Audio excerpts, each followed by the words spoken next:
শুভ সকাল। কেমন আছেন আপনারা সবাই? আশা করছি আপনারা সকলে খুব ভালো আছেন এবং সুস্থ আছেন। আজ একটি বিশেষ দিন। আজ হলো শ্রী শ্রী জগন্নাথ দেবের স্নানযাত্রা উৎসব। আর কোনো একটা উৎসব মানেই তো সাজুগুজুর পর্ব শুরু। তো দেখুন এখানে অনেক কটা কাপড় বের করেছি আমার আর মায়ের জন্য। তো ভেবে পাচ্ছি না গরমের মধ্যে এর মধ্যে কোনটা পরবো। মাকেও বেশ খানিকবার বিরক্ত করলাম, মা দেখো কোনটা পরবো। শেষমেশ ঠিক হলো মায়ের জন্য এই লাল পাড় সাদার এই শাড়িটা পরবে, আর আমি এই গরমের মধ্যে হালকা পাতলা এটা পরবো। যদিও এটা আমি ঠিক করেছি, মা পরে আর এই শাড়িটা পরেনি।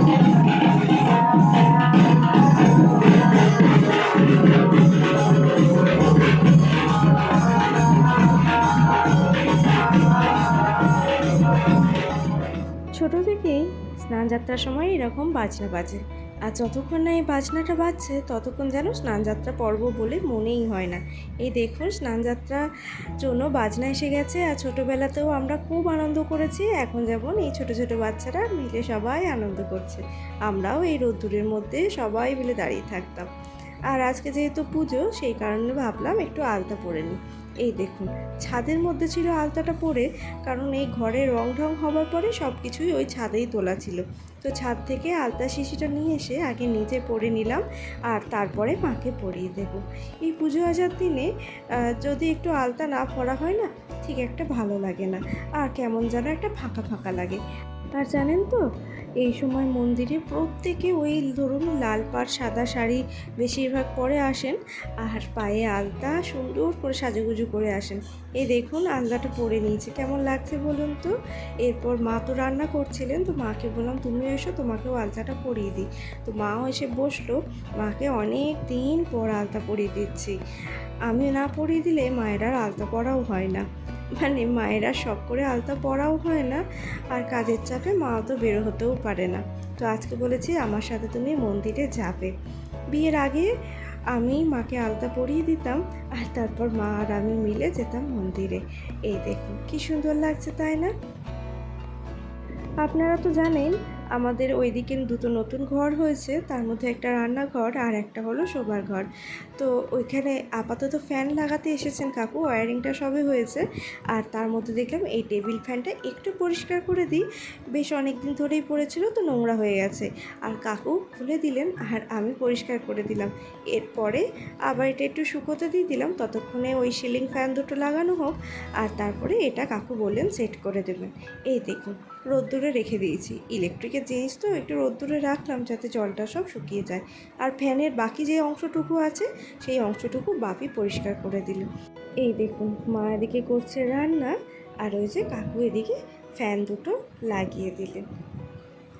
আর গরমে আর অসুবিধা হবে না, ঘর দুটো এবার আমরা ব্যবহার করতে পারব।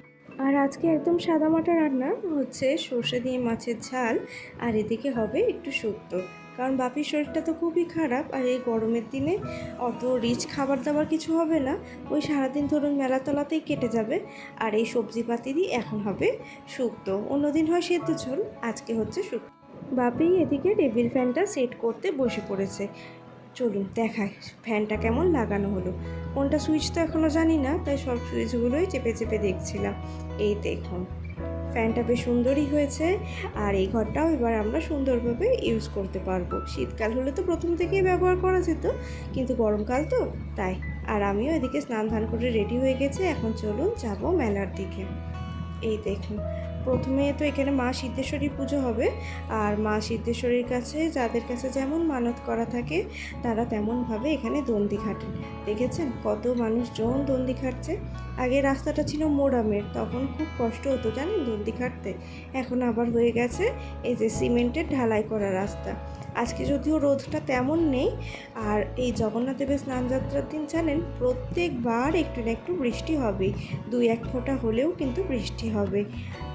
তো আজকে আকাশটা মেঘলাই রয়েছে, এখনও এই সিমেন্টের রাস্তা অতটা তেতে পড়ে যায়নি। তো ওনারা দণ্ডি খাটছিলেন বলে পাশ দিয়ে আমরা আর আসেনি, ওনারা মন্দিরে উঠে গেছেন, তারপরে আমরা এই দেখুন মন্দিরে চলে এসেছি।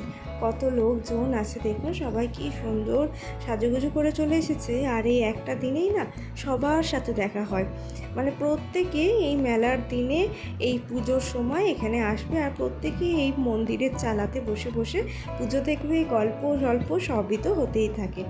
এরপর চলুন আপনাদের নিয়ে যাই জগন্নাথ দেবের মন্দিরে।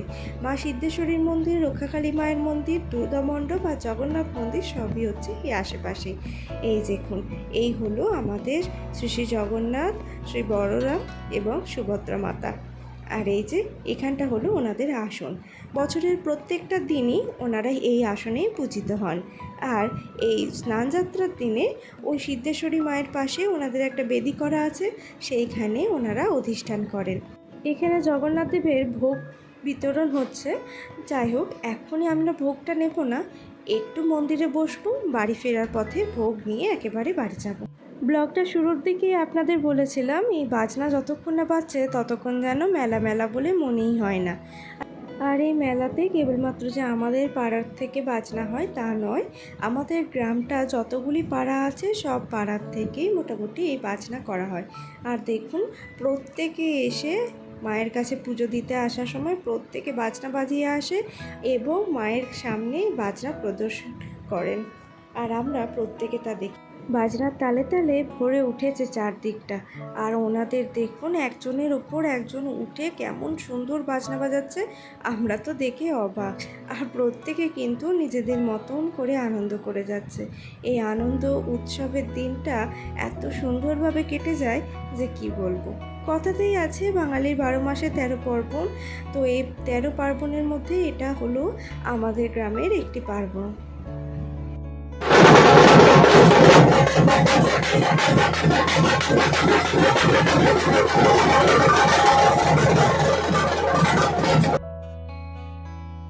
বাবার ভোগ নিয়ে চলে এসেছি বাড়ি, আছে পরমান্ন আর খিচুড়ি।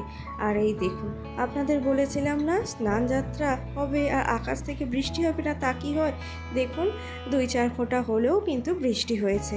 আর ঝিরঝির করে বৃষ্টিটা পড়ছেও, বুঝতে পারছেন বৃষ্টি হচ্ছে। এখন বাজে সন্ধ্যা 6টা, আবার চলে এসেছি সন্ধ্যাবেলায়। এখানে এখন শ্রী শ্রী জগন্নাথ দেবকে স্নান করানো হবে। আমাদের এখানে এই দেবীপুর জায়গাটার থেকে অনেক জায়গার থেকে কিন্তু স্নানের জল আনা হয়, মানে ওই পুজো আনা হয়।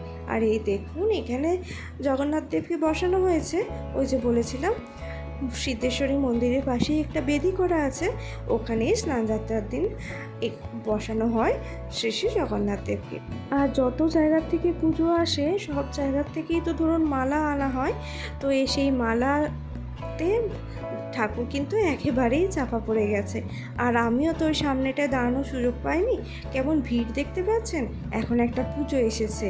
তো চলুন এবার আপনাদের জগন্নাথ দেবের স্নান পর্বটা দেখিয়ে দিই। আমি অনেকটাই পিছনে দাঁড়িয়ে আছি, জুম করে যতটা পারছি আপনাদের দেখাচ্ছি।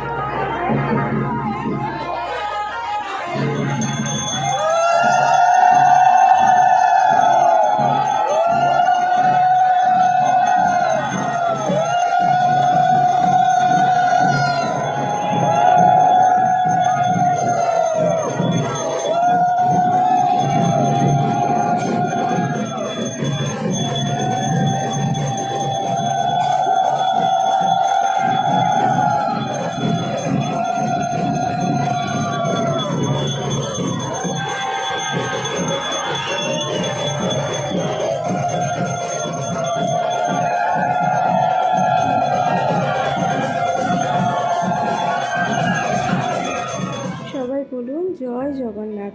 আর এই যে আমাদের মা সিদ্ধেশ্বরী, ছোটোবেলাতে এই সিদ্ধেশ্বরী মন্দিরে প্রত্যেক দিন সাজি করে ফুল দিতে আসতাম, বড় হয়েও এসেছি, আর তারপর আর আসা হয়নি।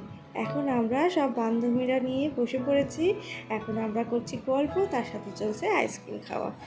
এরপর অমিত এসেছিল অফিস থেকে ফেরার পর, ওকে নিয়ে বেরিয়ে পড়েছিলাম একটু মেলায়, কারণ ওকে যদি সঙ্গে করে না বেরোই আমার আর কেনাকাটি করা হবে না।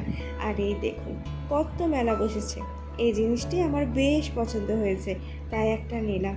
আর ফুলগুলো দেখুন কি সুন্দর লাগছিল, এগুলোর দাম ছিল ওই 50 থেকে 60 টাকা মতন। কতবার বললাম অমিতকে যে একটু নাগরদোল্লা চড়াও, কিছুতেই চড়ালো না, ও শরীরটা আর ভালো লাগছিল না অফিস থেকে আসার পর। আর দেখুন চাঁদটা কত সুন্দর লাগছে। তো চলুন এবার একটু আইসক্রিম নিয়ে নিই, আর তারপর যাব এবার বাড়ির দিকে, কারণ রাত অনেকটাই হয়ে গেছে, প্রায় 10টা মতন বাজে। আর যেহেতু অমিত অফিস থেকে এসেছে, ওরও শরীরটা ভালো লাগছে না, ওরও পেয়েছে প্রচণ্ড খিদে। আর এই গরমের মধ্যে মেলাতলায় ওই আইসক্রিম ছাড়া আর কিছুই খায়নি। আর শেষে আপনাদের জন্য রেখে গেলাম কিছু ক্লিপ, যেগুলো মুঠোফোনে বন্দি হয়ে থাকবে বছরের পর বছর। তো চলুন আজকের মতন ব্লগটা এখানেই শেষ করছি। সবাই ভালো থাকবেন, সুস্থ থাকবেন। আর ব্লগটা কেমন লাগলো তা কিন্তু জানাতে ভুলবেন না। আর আমার ব্লগ যদি আপনাদের ভালো লেগে থাকে তাহলে বেল আইকনটা প্রেস করে আমার পাশে থাকবে। তাহলে চলুন জয় জগন্নাথ বলে আজকের ব্লগটা এখানেই শেষ করছি। সবাই ভালো থাকবেন, সুস্থ থাকবেন, দেখা হবে আরও একটি নতুন ব্লগে।